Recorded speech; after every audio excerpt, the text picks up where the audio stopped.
Hi students, class 9, exercise number 6.1, question number 2.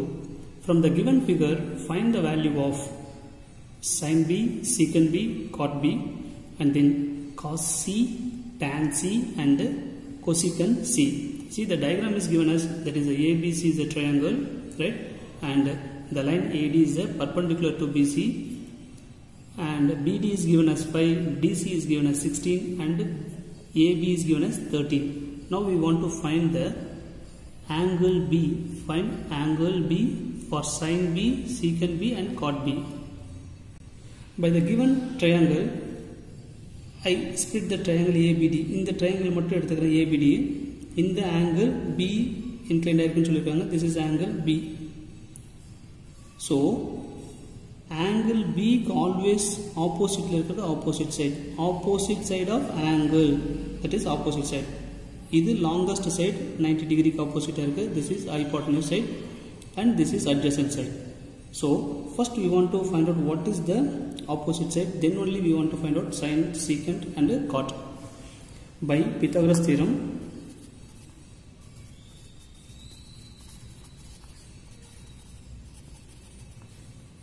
in triangle ABD, in triangle ABD, this triangle only we are choosing, applying Pythagoras theorem.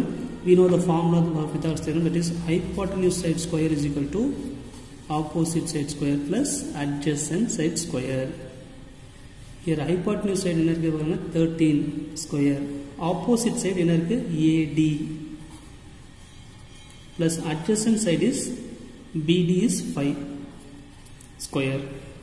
13 square na 169 minus 5 square na 25 plus 25 அந்த பக்கம் கொண்டு போனா minus 25 is equal to AD square.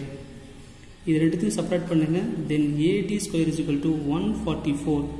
169 ல 25 போச்சுனா 144.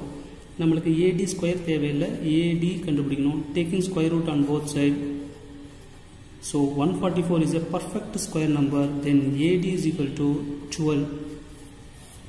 So the opposite side AD என்ன கண்டுபிடிச்சிருக்கோம் 12 னு சொல்லி கண்டுபிடிச்சிருக்கோம். This side is 12. Now அவங்க கேட்டிருக்க क्वेश्चंस ஆன்சர் பண்ணிடலாம். First one, sin B. Sin means opposite side divided by hypotenuse side. So sin B opposite side is 12 divided by hypotenuse side is 13. And then second question is secant B. Secant means reciprocal of cos. Cos க்கு என்ன வரும் adjacent divided by hypotenuse side. அப்படியே reciprocal பண்ணுங்க, hypotenuse side divided by adjacent side. So the hypotenuse side is 13, the adjacent side is 5. And then third one is cot B. Here cot reciprocal of tan. Tan க்கு நமக்கு நல்லா தெரியும், opposite divided by adjacent. Though perfect blue, right? அது அப்படியே reciprocal பண்ணுங்க, adjacent side divided by opposite side. இங்க adjacent side என்ன இருக்கு பாருங்க 5. Opposite side என்ன கண்டுபிடிச்சிருக்கோம் 12. So 5 by 12.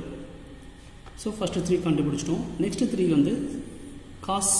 Next பாருங்க C angle கேட்டிருக்காங்க. cos C, tan C, cosecant C. C angle எடுக்கணும். So இந்த டயகிராம்ல இந்த சைடு பொசிஷன்ஸ் மட்டும் எடுத்துக்கணும். இப்போ இந்த சைடுல இப்போ இந்த டயகிராம் மட்டும் எடுத்துக்கோம். AD ஏற்கனவே கண்டுபிடிச்சிட்டோம், that is 12. இப்போ angle C. This is angle C. இது ஆப்போசிட் ஆங்கிள்ஸ் இருக்கனால இது ஆப்போசிட் சைடு, இது adjacent side 90 டிகிரி இங்க இருக்கு, இது hypotenuse side, இது adjacent side. இப்போ இந்த hypotenuse side என்னன்னு நமக்கு தெரியணும், அப்பதான் நம்ம அந்த ரேஷியோஸ் கண்டுபிடிக்க முடியும். Again Pythagoras theorem formula use பண்றோம். Again the Pythagoras theorem for in triangle ADC use பண்றோம். Hypotenuse side square is equal to opposite side square plus adjacent side square. இங்க hypotenuse side என்னன்னு பாருங்க, AC is the hypotenuse side. So AC square is equal to opposite side is AD, that is 12. DC is 16 adjacent side. So 12 square plus 60 square. 12 square means we get 144. 12 square என்ன கிடைக்கும் நமக்கு 144. 16 square. 16 square na 256. 16 into 16 is 256, that is AC square. இது ரெண்டுத்தையும் add பண்ணுங்க, we get 400. right? So AC square is equal to 400. நம்மளுக்கு தேவை AC மட்டும்தான். AC is equal to root of 400 is equal to 20 is a perfect square number of AC. Therefore AC is equal to 20 is the hypotenuse side. So the side AC is equal to 20. So 3 sides நம்மளுக்கு தெரியும். இப்போ அவங்க என்ன questions கேட்றாங்களோ அதுக்கு answer பண்ணிக்கலாம். Now we want to find out cos C, tan C and cosecant C. இங்க diagram சிம்பிளா சின்னதா வரைஞ்சிருக்கோம். cos theta னா நமக்கு தெரியும், that is adjacent divided by hypotenuse. Adjacent divided by hypotenuse side.